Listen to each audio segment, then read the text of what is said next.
पंखों को काटने वाला माइका वर्सेस आसमान दिखाने वाला ससुराल। अगर तूने ज्यादा नौटंकी की तो हम तेरे पंख काट देंगे। हमारे होते हुए तू कभी नहीं उड़ सकती, ना अपने सपने पूरे कर सकती है। नहीं, मैं ऐसा नहीं होने दूंगी। मैं अपने सपने पूरे करूंगी और आसमान की ऊंचाइयों को छूऊंगी।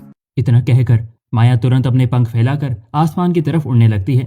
तेरी इतनी हिम्मत कि तू हमारे मना करने के बावजूद अपने पंख फैलाकर उड़ेगी? अभी बताता है तुझे। इतना कहकर सीमा तुरंत बड़ी सी कैंची निकालती है और माया के पंख पकड़कर काटने लगती है। नहीं नहीं, ऐसा मत कीजिए।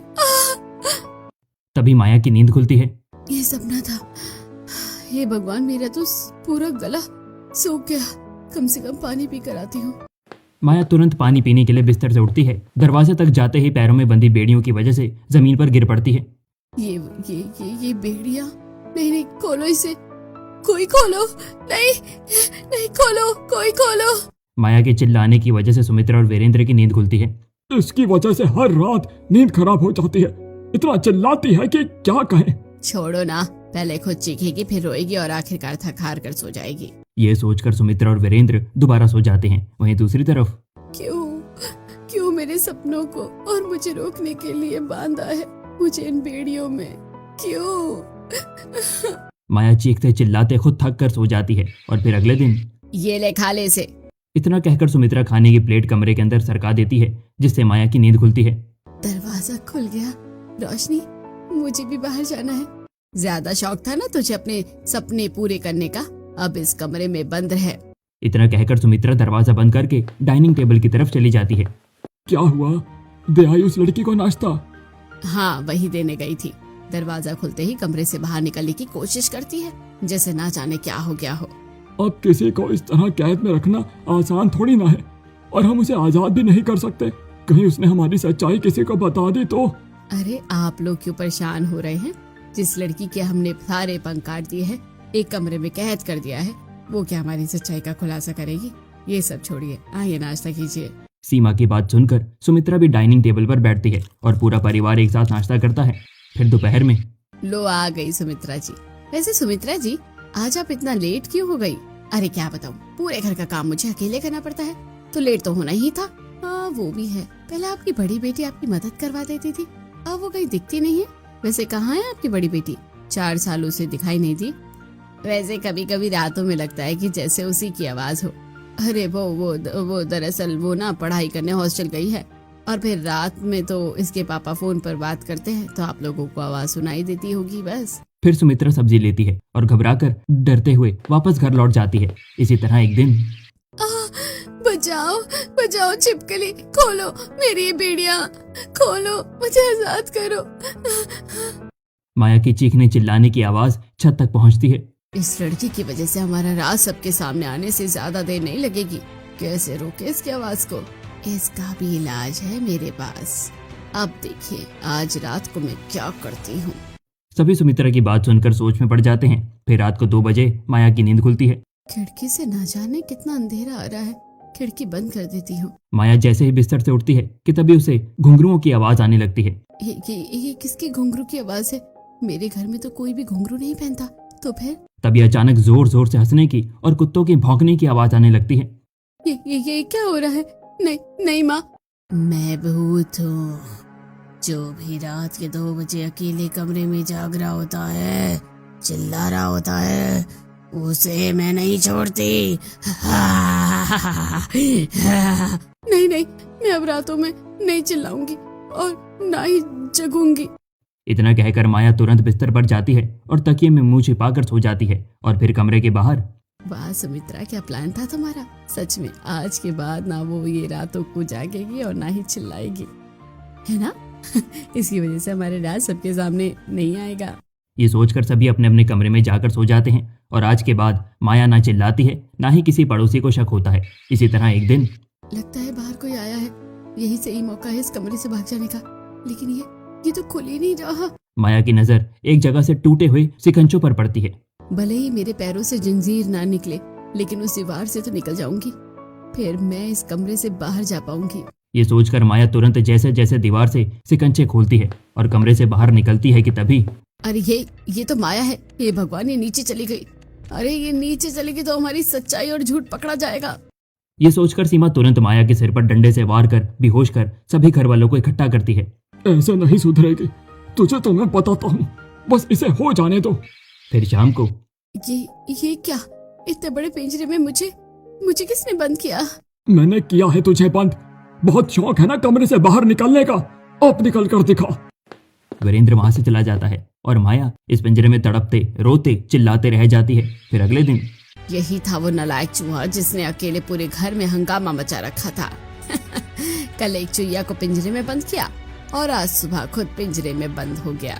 हाँ माँ, वो तो है।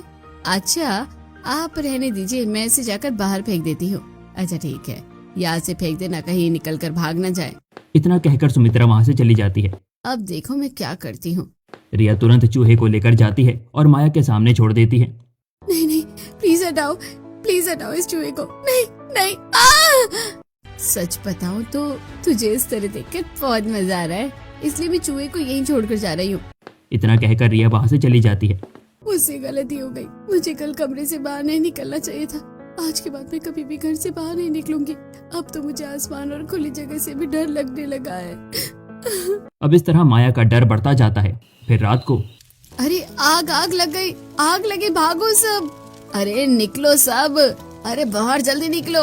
अचानक घर में रात को आग लग जाती है, जिस वजह से घर के सभी लोग तुरंत घर के बाहर निकलते हैं और पूरा मोहल्ला इकट्ठा हो जाता है। हे भगवान, घर में आग कैसे लग गई? आप सब तो ठीक है ना? हाँ हम सब ठीक है, लेकिन हमारा घर। वहीं घर में बचाओ बचाओ, कोई है? आज नहीं, मुझे बहुत डर लग रहा है, मैं यहाँ से कैसे निकलूं? माया तेज तेज चलने लगती है, जिसकी आवाज मोहल्ले के सभी लोग सुनते हैं। अरे ये आवाज किसकी है? इस जलते हुए घर के अंदर कौन बंद है? हे भगवान, घर के अंदर तो माया है। अब क्या होगा? हमें उसे मारना नहीं, बस उसे उड़ान भरने से रोकना चाहते थे। तभी माया के चिल्लाने की आवाज दोबारा से आती है। मैं किसी लड़की को इस तरह आग में जलते हुए नहीं देख सकता, मुझे उसे बचाना होगा। ये सोचकर मयंक तुरंत जलते हुए घर में बालकनी की तरफ से माया के कमरे में जाने लगता है। अरे मयंक, कहाँ जा रहा है? रुक जा, ये तो तेरा मोहल्ला भी नहीं है। मयंक किसी की नहीं सुनता और माया को बचाने तुरंत कमरे में पहुंचता है। माया को देखते ही वो हैरान रह जाता है। अरे ये तो वही लड़की है जिससे मैं 5 साल पहले। नहीं, ये इस तरह पिंजरे के अंदर क्यों है? ये सब क्या है? मुझे इसे जल्दी बचाना होगा। फिर मयंक तुरंत पिंजरे पर लगा हुआ ताला तोड़ता है और माया को लेकर जाने लगता है। नहीं, तुम कौन हो? मैं नहीं जाऊंगी तुम्हारे साथ। हमारे पास टाइम नहीं है, चलो। इतना कहकर मयंक तुरंत जबरदस्ती माया को पीठ पर बांधकर बालकनी में लगी सीढ़ियों से नीचे उतारता है। अरे माया बेटी, तुम्हें कुछ हुआ तो नहीं? दूर रही मुझसे, खुला आसमान, सभी लोग। नहीं नहीं नहीं। इतना कहकर माया तुरंत रास्ते के एक छोटे से कोने में जाकर छिप जाती है। अरे ये तो आपकी बड़ी बेटी है, आपने तो कहा था कि वो। अरे वो दरअसल आज शाम को ही तो आई है। अरे लेकिन शाम को तो मैं बाहर थी, मैंने तो। तभी वहाँ फायर ब्रिगेड की गाड़ी आती है और वो घर में लगी आग को बुझाते हैं। फिर अगले सुबह 5 सालों बाद इस तरह अचानक मयंक के सामने आने की वजह से लाखों सवाल पूछ रहे हैं हमसे। अब हम क्या करें? इन सबको तो हम कोई सा भी बहाना बनाकर हैंडल कर लेंगे, लेकिन आगे इस तरह माया को एक कमरे में बंद रखना आसान नहीं होगा। हाँ, अब हमें जल्दी ही कुछ सोचना पड़ेगा। अभी तो वो बेहोश है, कल अचानक सबके सामने आने की वजह से। तभी दूसरी तरफ क्या हुआ यार? तो पिछले 2 घंटे से किसके बारे में और क्या सोच रहा है? कुछ बताएगा भी? तुझे वो 5 साल पहले वाली माया याद है? हाँ, क्यों, क्या हुआ? जिससे तू प्यार करता था? हाँ वही। अब आगे सुन। फिर मयंक राघव को कल की सारी बातें बता देता है। क्या सच में? इस तरह 5 साल बाद मिलना कोई इत्तेफाक नहीं है। अब तो बिना देरी किए उसके बारे में अपने घर वालों से बात कर, कहीं देर ना हो जाए। हाँ, मैं उसे उस हालत में नहीं देख सकता। मैं आज ही अपने घर वालों से बात करूंगा। मयंक ऑफिस के काम में लग जाता है और रात को घर आकर तुरंत सभी को माया के बारे में बताता है। लेकिन देवर जी, इस तरह अचानक कैसे? भाभी, अचानक नहीं, दरअसल कुछ सालों पहले कॉलेज में मिला था मैं उससे, और तब। सीनियर है तो क्या कहीं भी किसी से भी टकरा जाएंगे? ध्यान कहाँ है आपका? और आप कुछ भी बोल नहीं रहे हैं, लगता है अंधे के साथ बहरे भी हैं। सॉरी, आइंदा देखकर चलूंगा। और फिर माया लेक्चर अटेंड करने चली जाती है। और फिर अगले दिन, हे भगवान, एक रिक्शा भी नहीं मिल रहा, एग्जाम मिस ना हो जाए। लेकिन एग्जाम के लिए देर हो रही है, चलो मैं तुम्हें छोड़ देता हूँ। Thank you so much. वैसे तुम इतने बुरे भी नहीं हो, अब चलो जल्दी। इसके बाद मयंक माया को कॉलेज छोड़ता है और फिर अक्सर धीरे धीरे आपस में मिलने लगते हैं वो। और फिर धीरे धीरे मुझे उससे प्यार हो गया। और फिर एक दिन अचानक वो मुझसे कोई सच्चाई बताने वाली थी और मदद मांगकर मुझसे मिलने आने वाली थी, लेकिन फिर वो आई ही नहीं और उसके बाद वो गायब हो गई। माँ, मैं कल उससे मिला हूँ, प्लीज मैं उसे ऐसी हालत में नहीं देख सकता, आप मान जाइए। मुझे कुछ समझ में नहीं आ रहा, लेकिन अगर तू उससे प्यार करता है तो ठीक है, कल हम रिश्ता लेकर वहाँ जाएंगे उसके घर। फिर मयंक खुश हो जाता है और फिर अगले दिन पूरा परिवार रिश्ता लेकर माया के घर पहुंचता है और बैठकर डिटेल में सारी बातें करता है। आप सब चुप क्यों हैं? बताइए, क्या यह रिश्ता आपको मंजूर है? हे भगवान, ये लड़की घर से बाहर निकली तो आज रिश्ते आने शुरू हो गए। अब ज्यादा देर हम उसे नहीं रोक सकते। आपको कल बताते हैं फोन पर, अभी आप जाइए। लेकिन अंकल। मयंक चल हमारे साथ। फिर सभी लोग मयंक को लेकर वापस घर लौट जाते हैं। देखिए, काम करते हैं, उसे डरा धमकाकर माया को उसका मुंह खोलने से रोककर उसकी शादी करवा देते हैं। वैसे भी इतनी बड़ी मुसीबत लेकर नहीं चल सकते। सीमा की बात सुनकर सभी हामी भर देते हैं और तुरंत पिंजरे में बंद माया के पास जाते हैं। अगर तूने किसी को भी हमारी सच्चाई के बारे में बताया तो हम तेरे हाथ पैर तोड़कर भीख मांगने के लिए तुझे बाहर छोड़ देंगे। अपना मुंह बंद रखना। अंधेरी शादी करवा रहे हैं तेरी। शादी के बाद भी अपना मुंह मत खोलना, समझी? वरना नहीं, मैं किसी को भी उसे सच्चाई के बारे में नहीं बताऊंगी। इस तरह पिंजरे में बंद रहने से तो अच्छा ही है कि आप लोग मेरी शादी करवा दे। माया की बात सुनकर सभी खुश हो जाते हैं और फोन करके रिश्ते के लिए हाँ कर देते हैं। कुछ दिन बीतते हैं और छटपट सीधे सीधे तरीके से शादी करवा देते हैं। फिर गृह प्रवेश के वक्त बहू, अपने दाहिने पैर से कलश को गिराकर घर में गृह प्रवेश करो। माया तुरंत गृह प्रवेश करती है। क्या हुआ देवरानी जी, आप उदास लग रही हैं? देवर जी से क्या शादी करके खुश नहीं है क्या? अरे क्या तुम लोग भी बहू को छेड़ रहे हो? बहुत थक गई होगी। जा मयंक के साथ जाकर आराम कर। माया मयंक के साथ कमरे की तरफ जाने लगती है कि तभी माया के हाथों से फूल का गुलदस्ता गिर जाता है। सॉरी, मुझे माफ कर दीजिए, मुझसे गलती हो गई। मैंने जानबूझकर ये सब नहीं किया। अरे बहू, इतना घबरा क्यों रही हो? ये तो टूटा भी नहीं है। हाँ, और टूट भी जाता तो इतना घबराने की क्या बात है? जाकर आराम करो। माया चुप हो जाती है और मयंक के साथ कमरे में चली जाती है। कुछ देर बाद दोनों सो जाते हैं। फिर अगली सुबह आज तो मेरी पहली रसोई है। एक काम करती हूँ, जल्दी जल्दी सबके लिए खाना बना देती हूँ। मैं भी आपकी मदद करवा देती हूँ।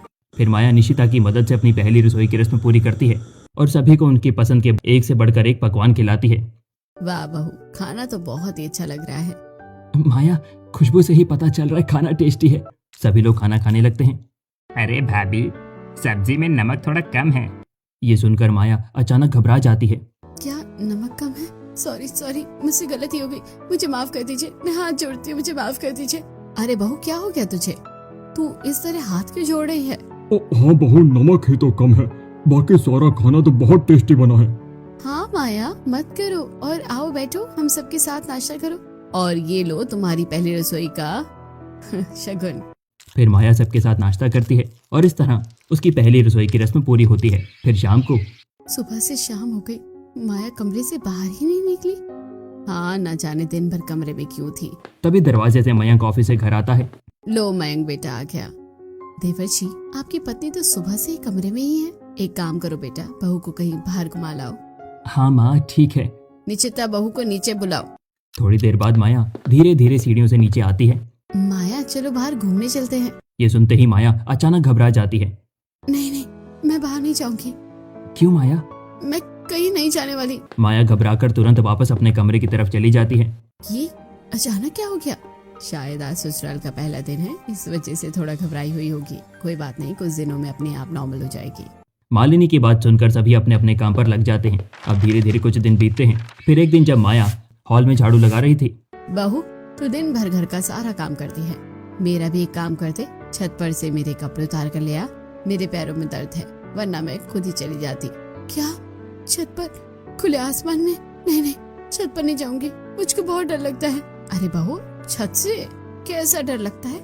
क्या हुआ बहू, बचपन में छत से गिर गई थी क्या? नहीं, ऐसा कुछ नहीं है, बस माया को छत पर खुले आसमान में नहीं जाना। माया जल्दी से वहाँ से चली जाती है। तभी निशिता वहाँ पर आती है। ये क्या है देवरानी जी, हर बात पर बाहर जाने से मना कर देती है। एक काम करते हैं, देवरानी जी को मंदिर लेकर चलते हैं, थोड़ी पूजा करेगी तो अच्छा लगेगा। निशिता कमरे में जाती है। चलिए देवरानी जी, हम मंदिर चलते हैं। नहीं, मैं बाहर बिल्कुल भी नहीं जाऊंगी। पूजा करनी है तो घर पर कर लेंगे। निशिता हैरान होकर कमरे से बाहर आ जाती है। न जाने देवरानी जी को क्या हो गया है, न बाहर जाना न छत पर जाना, मंदिर जाने से भी मना कर दिया। अब तो सभी से बात करनी पड़ेगी। फिर शाम के टाइम सभी के आते ही निशिता माया के बारे में बात करती है, जिससे सभी लोग माया को नीचे बुलाते हैं। बहू, हर बात पर इतना घबरा क्यों जाती हो? देवरानी जी, क्या मायके में कुछ हुआ था?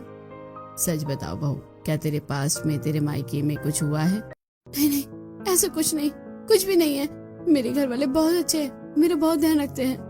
माया अपने मायके वालों की अचानक से तारीफ कर वहां से चली जाती है। हो ना हो, जो भी बात है देवरानी जी के डर की वजह मायके से ही जुड़ी है।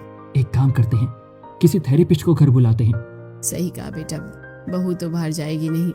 कोई बात नहीं माँ, जो भी हो, वो इस इंडिया के सबसे बेस्ट थेरेपिस्ट हैं। कल मैं उन्हें बुलाता हूँ। हाँ। अगले दिन घर में एक थेरेपिस्ट आती हैं। भाभी, ये मेरी फ्रेंड की मम्मी है, आइए बैठिए। जी। थेरेपिस्ट सोफे पर बैठती हैं। थोड़ी देर बाद सभी लोग धीरे धीरे वहां से चले जाते हैं। माया, तुम अपने पास्ट के बारे में बताओ। तुम इतनी घबराई क्यों रहती हो? तुम मुझसे सारी बातें शेयर कर सकती हो। नहीं, मैं कुछ नहीं बताऊंगी। नहीं नहीं, बिल्कुल नहीं। आप लोग एक काम कीजिए, माया को खुली हवा और खुले आसमान में लेकर आइए। ठीक है, हम माया को कहीं बाहर घुमाने ले जाएंगे। सभी लोग फैसला करते हैं कि अब माया को घर से बाहर जरूर ले जाएंगे। माया, चलो ना, इतने दिन हो गए, आज सब लोग छत पर जा रहे हैं। भाभी, डरने की जरूरत नहीं है, आज तो आसमान साफ है, चलो ना। माया देखो, आसमान से डरना नहीं चाहिए, आसमान तो छूने की चीज है। नहीं, मैं नहीं जाऊंगी, मुझे बहुत डर लगता है। माया, डर को ऐसे दिल में मत रखो, एक बार छत पर चलकर देखो। आप सिर्फ इतना बोल रहे हैं तो मैं सिर्फ आपकी बातों की कदर करके बाहर जाने के लिए तैयार हूँ। माया की बात सुन सभी लोग बहुत ज्यादा खुश हो जाते हैं और 2-3 दिन की ट्रिप प्लान की जाती है। कीर्ति, चलो ना, आज बाहर शॉपिंग करने चलते हैं। हाँ, अच्छा आइडिया है। भाभी, तुम भी चलो हमारे साथ। नहीं, मैं नहीं जाऊंगी, मुझे बाहर जाने का मन नहीं है। अरे भाभी, ऐसा क्यों मना कर रही हो? इतने दिन हो गए ससुराल में आए हुए। सभी की बात सुन माया हामी भरती है और थोड़ी देर बाद जैसे ही घर से बाहर निकलती है। नहीं नहीं, मैं बाहर नहीं जाऊंगी। माया घबराकर तुरंत घर के अंदर भागती है और कोने में बैठ जाती है। मुझे बाहर नहीं जाना, मुझे बहुत डर लग रहा है। कीर्ति और निशिता माया को ऐसे देखकर घबरा जाती हैं, फिर दोबारा फोर्स नहीं करती।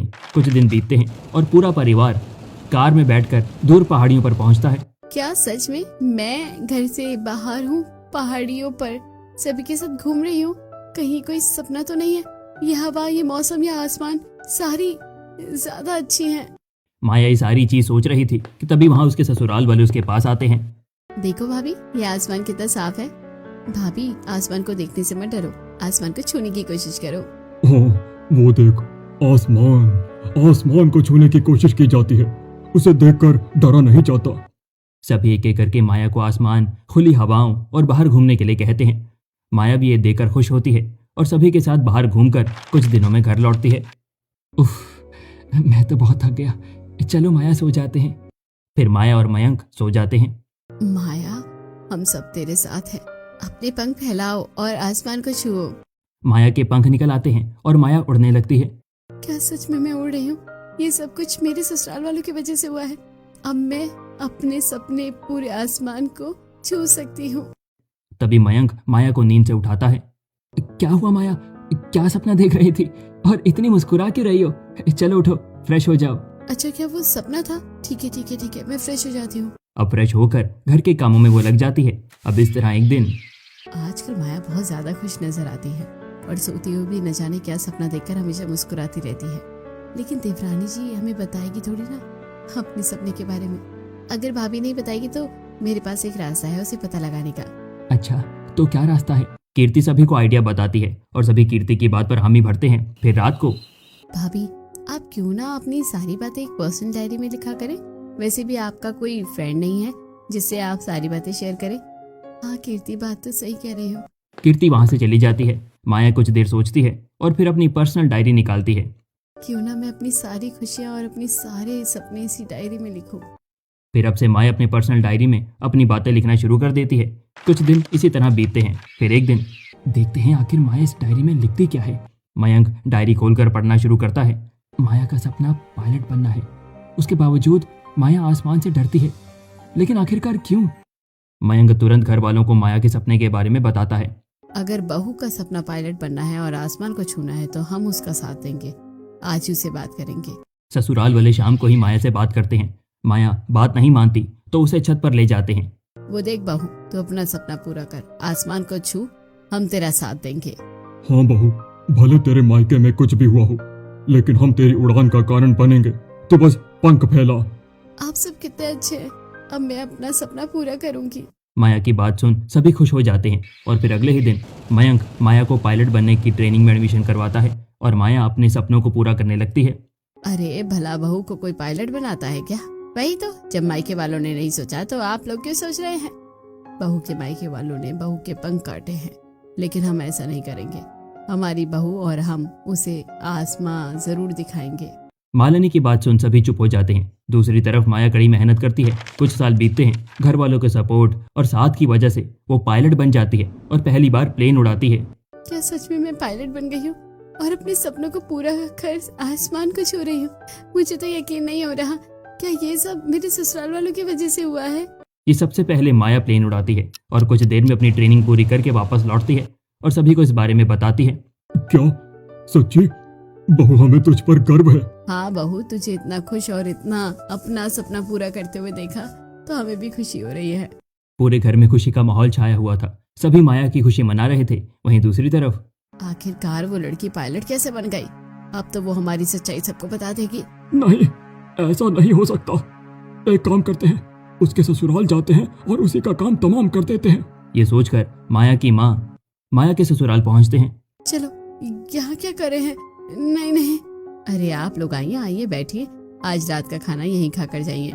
जी जी बिल्कुल। माया के ससुराल वाले माया के मायके वालों का अच्छे से स्वागत करते हैं और फिर दोपहर में एक काम करती हूँ, सीढ़ियों पर तेल गिरा देती हूँ, फिर तो याददाश्त खो बैठेगी और हमारी सच्चाई किसी के सामने नहीं आएगी। सुमित्रा उस पर तेल गिराने जाती है कि तभी वो खुद गिर जाती है और उसके घुटनों पर बहुत गहरी चोट आती है। मम्मी मम्मी, आप ठीक तो है? मैं आपको मलहम लगा देती हूँ। माया सुमित्रा के पास में रखी मलहम को निकाल देती है और मलहम लगाने लगती है। अरे बहू, ये मलहम मत लगा। वीरेंद्र की बात कोई नहीं सुनता और मलहम लगाने के कुछ देर बाद घुटनों पर इन्फेक्शन हो जाता है, जिसे डॉक्टर को बुलाना पड़ता है। अरे ये दवाई तो नकली है, इसकी वजह से ही तो इन्फेक्शन बढ़ गया है। इनका तो ऑपरेशन करना पड़ेगा। क्या ऑपरेशन? चलिए मैं आपको लेकर हॉस्पिटल चलती हूँ।